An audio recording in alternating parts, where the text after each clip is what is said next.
If you are using Restream to grow your 4,000 watch hours, hold on, let's talk. Some creators are implying that if you use Restream to stream for 4,000 watch hours and you have the Restream logo on your live stream, that it could cause you monetization issues. Now, how true is this? This is what I am going to be explaining in this video. So if you are new here, welcome. I am Angela, the face behind this channel, and what I do here, I help small creators grow and monetize fast the right way, helping them avoid all the mistakes I made in this very channel. So if that sounds interesting to you, do well to subscribe, like this video, and share so that other creators can benefit from this video. So now, if you use Restream to do your live streams in the effort to get your 4,000 watch hours, and you are using the free plan, I am 100% sure that you have the Restream logo on it. So now, should you be worried? Should you be scared? Let's break this down correctly.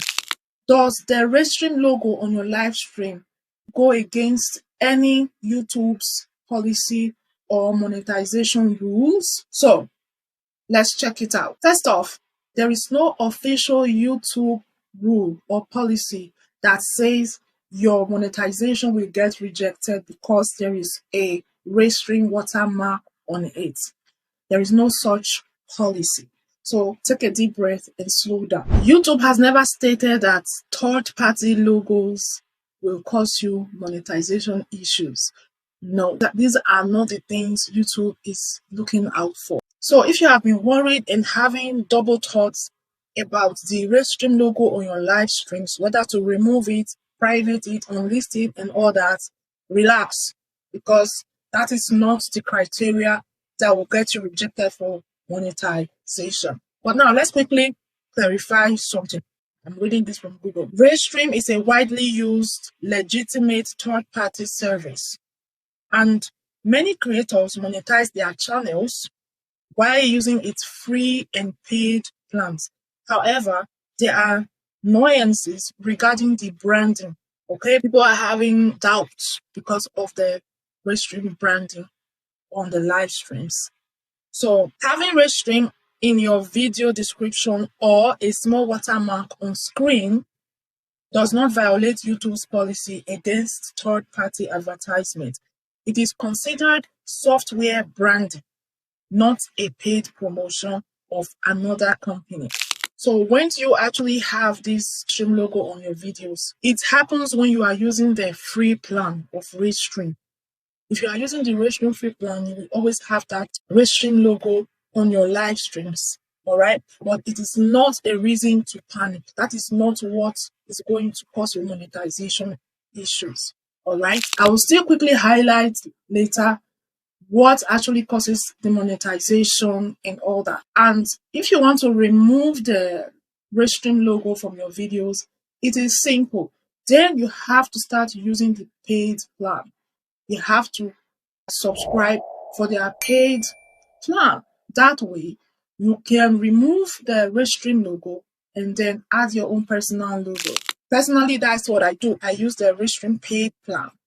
So that's why on my live streams, you will never see the Restream logo on my live stream. Is it because I am scared that it's going to cause me monetization issues? No. It's because personally, I want my videos to look clean and professional to the best of my ability. So I would rather have my own logo on my videos, like the Elevate with Angela logo you are seeing on this video as well. I would rather have that logo on my videos than have the Restream logo on my video. But that doesn't mean if you have it on your videos, you are doing something wrong or it's bad. No. That is just one of the things that comes up when you are using the free plan. Okay, now let's look at the areas where you could get demonetized. So there has been a lot of misconception when it comes to Restream and Restream. Using Restream itself is not the issue. It is how you use it. Just like with every other tool you use, it is how you use it that is what might cause you problems, not the Restream app itself. Because YouTube and Restream, of course, they are in collaboration. Otherwise, there is no way you'll be able to connect your channel to your Restream account. So this is a very legitimate thing to do if you are streaming from your Restream software. But where you might have issues still depends on the type of content you stream.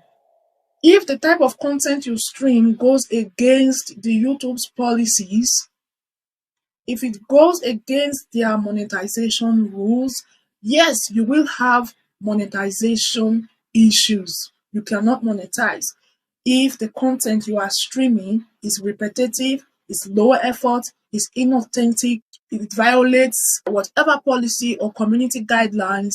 You will not be able to monetize. And this is where it gets tricky. Let's say you stream a video and this video is not even your original video. You might be having problems of reused content, or maybe you used a music that is copyrighted. You might be having copyright issues.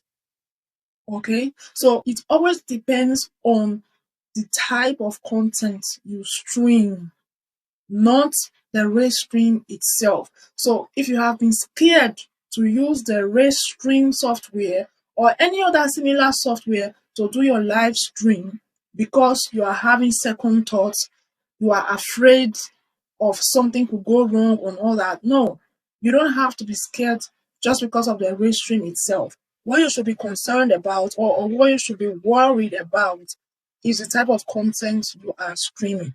Just because it's a live stream does not mean you can stream anything like a static image, for example, without adding value, without adding anything. Or just because it's a live stream and you want to get a lot of views, you want your video to go viral, and then you go and download one video from TikTok or one viral video from Instagram, and then you start streaming it on your channel. That might cause you issue. You might not see the dangers right away, but later when you apply for monetization, that is when everything will start to face you in the face.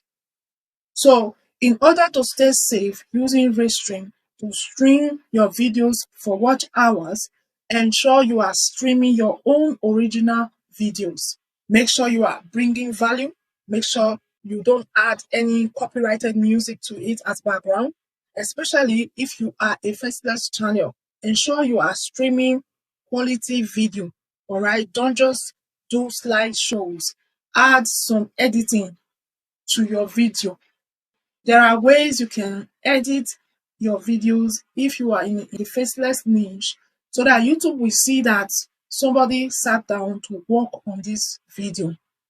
Add captions. Just make sure that when somebody is watching that video, they know that somebody did some work here. It's not just cut and join and cut and join, or copy and paste. All right, this is where the challenge is usually. It's not because you are using Restream or because there is a Restream logo on your video. So make sure you are following the YouTube's guideline. Whatever you are doing on YouTube, make sure you are following their guideline. And I always say this, and I will still say it again. Don't stream random content. Don't stream random videos. Stream the same content that you would normally post on your long form videos. Okay, the same niche, same topics.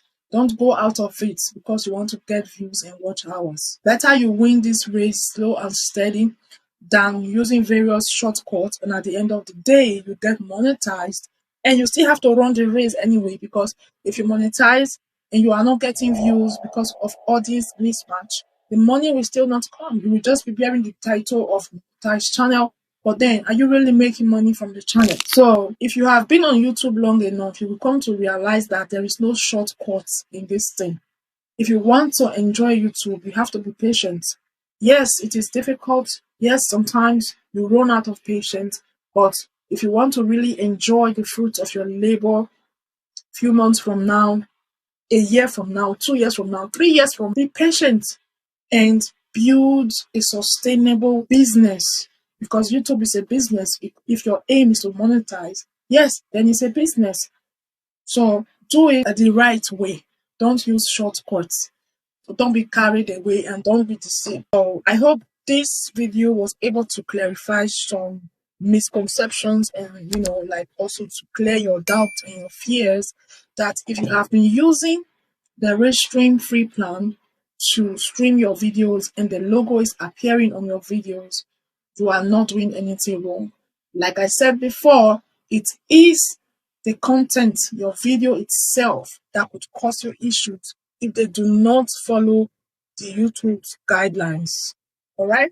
So let me know in the comment section, were you having doubts in your mind as to if the Restream logo on your live stream is going to cause you problems? Or are you relieved now after watching this video?